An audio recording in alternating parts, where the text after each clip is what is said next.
Proceeding further, I would like to invite our jury chair, the Economic Times Human Capital Awards, Mr. Shivkumar, Group Executive President, Corporate Strategy and Business Development, Aditya Birla Group, for a welcome address. Over to you, Mr. Shivkumar.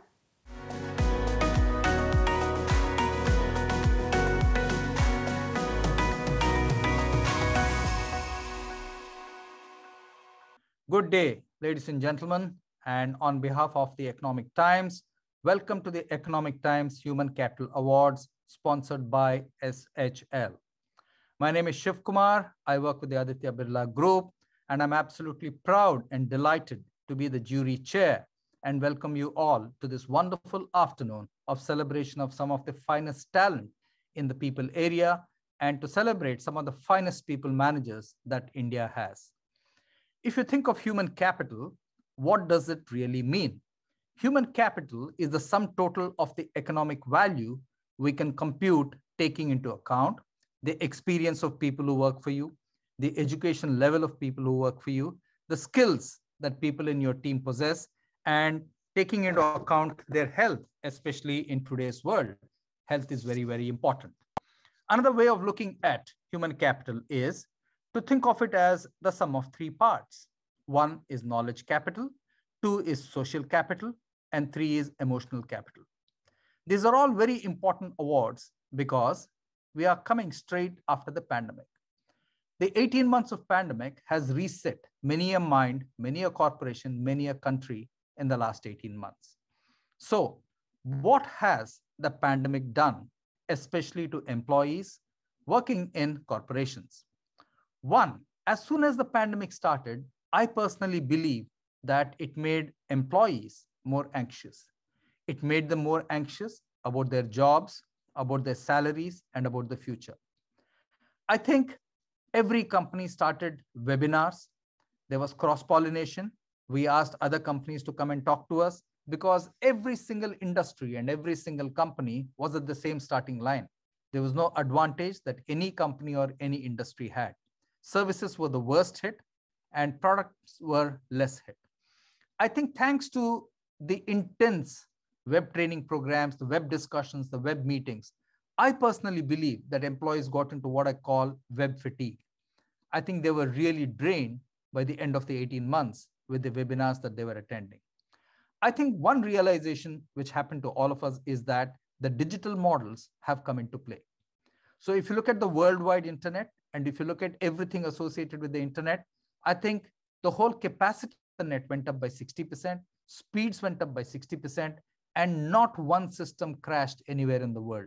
So I think the technology firms and the technology backbone of the world held firm as we went through the pandemic. And I think every single employee recognized that digital is one part of the future, and hence I must upskill myself. I cannot afford to live in the old physical world and in the old physical way of doing things. So everybody started upskilling. And if you look at ed tech companies and skills which are offered, they were just out of the table. Next, what did most companies do in the pandemic? I think most people got into web training. I think all of us recognize that we needed to connect with customers, we needed to connect with consumers, we needed to connect with the ecosystem. So we really trained our people on the web. I think we allowed people to work from home. In many cases, I believe FSH became work from hometown and not work from home. A lot of people went home and said, I'd rather work with my family around me, with my parents with me, etc. I think companies had the responsibility to provide vaccination. We looked to the company to say, can you organize the vaccination for us? Can you source it for us? Which hospital have you tied up with? And I think we expected a lot more contribution from the company in every single area of the impact that the pandemic had on each and every employee. A very important element which happened over the last 18 months, I believe, which will be a defining factor as we go through these awards and into the future, is the issue of loyalty. So far, before the pandemic, most companies expected employees to be loyal to them. And I think most employees also acknowledged that and said, I think it's fair. I think thanks to the pandemic, a lot of employees ask themselves, has the company been loyal to me? When we say, has the company been loyal to me, have they been fair to me? Have they trusted me? Have they told me the truth? Have they supported me in my hour of need? So loyalty, thanks to the pandemic, has become a two-way street. And we should never take it for granted. We should never take an employee's loyalty for granted. Post-pandemic, what has happened? Some very interesting developments. The service industry has been hit a lot. And if you think of human capital, the services industry has the biggest chunk of it because they deal with human beings in the service area and they really add a lot of experience and a lot of emotional value when they actually do it right. And human capital is extremely valuable in services. I'm not saying it's less valuable elsewhere, but it's the most valuable in services. If you look at what's happened post the pandemic in America, we've seen 8.3 million people quit jobs in the last 2 months. America's working population is about 150 million people. So we are talking of nearly 5% of the population quitting, the working population. And many of them have quit without a job in hand. They're saying, I cannot take this anymore. If you look at what's happening with John Deere, with General Mills, with Kellogg's, a lot of the workers are protesting and striking, saying the conditions are not good enough. So I think one lesson from the pandemic is that if companies, if countries, and other institutions do not provide safe, healthy, good working conditions, workers will not come back. This applies to every sector, to every industry. India is no different. India has, as I speak with you right now, an attrition level of 20%. Remember, on an average, India has always had 11 to 12% attrition, but 20% is over the top. And a lot of people, a lot of talented people are out there in the market looking for jobs because they're disappointed with the loyalty that their company displayed towards them. I think COVID is giving us what I would call a different normal. I will not say it's a new normal. It's a cliched term. I think we are getting a different normal. We're getting a different normal by industry. We're getting a different normal by country. We're getting a different normal almost, in passing right now. And if I were to hazard a guess on what the future of people management, what the future of HR will look like post the pandemic, I would say the following. Number one, I think people will expect lower hierarchy level. I think countries with high power distance, and India is one of them, I think we have a lot of hierarchy. I think people will expect lower hierarchy. One of the things the webinars and one of the things the connection on the laptops has done is it has pushed horizontal collaboration. Traditionally, we worked in vertical silos with vertical hierarchies. If we wanted speed in the pandemic, we had to collaborate horizontally. So I think people will expect lower hierarchy. I think people will expect more and better choices from their companies. It will be virtually like, I will choose what I want. I will choose how many days I work from office. I will choose the hours I work.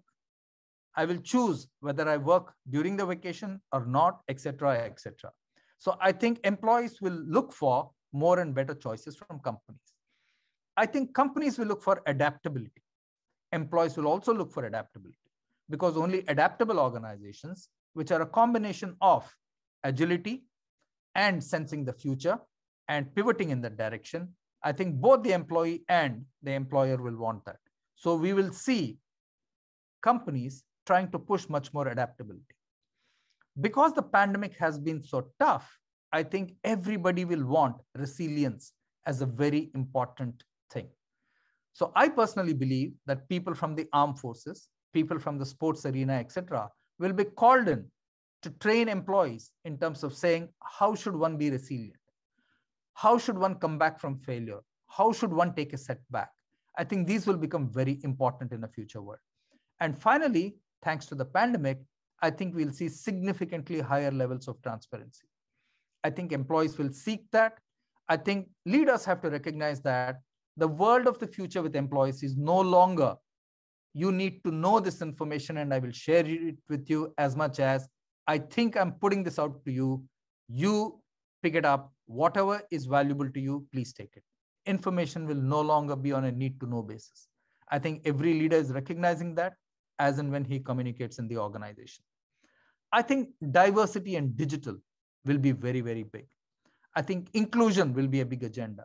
And I personally believe equity, which is treating people fairly, fair salary, whether you are a man, woman, LGBT, whatever it is. I think equity will be very, very critical in a post-pandemic world.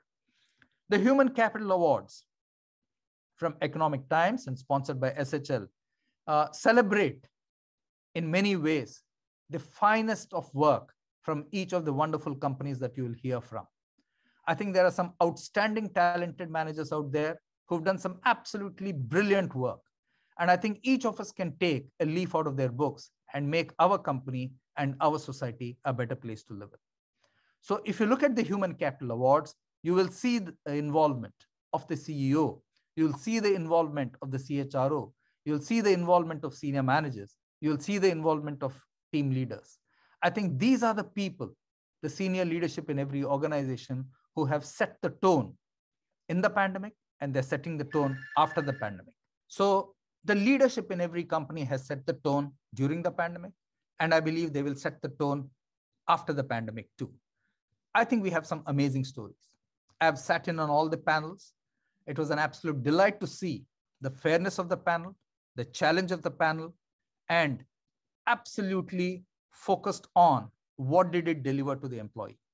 I think that level of granular focus by the jury is something that I'm very proud of. I've been absolutely honored to be the jury chair, and it's an absolute privilege to unveil this event for you.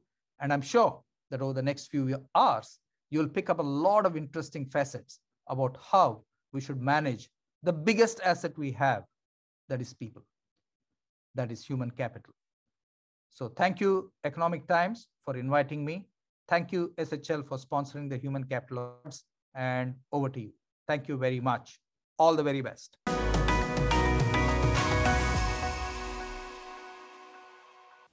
Thank you, Mr. Shivkumar, for sharing your valuable thoughts. Truly very informative. Friends, let's not keep these insights to ourselves. Type the hashtag ET Human Capital Awards on social media and share your learnings with your peers. Time for the next session. Stay tuned.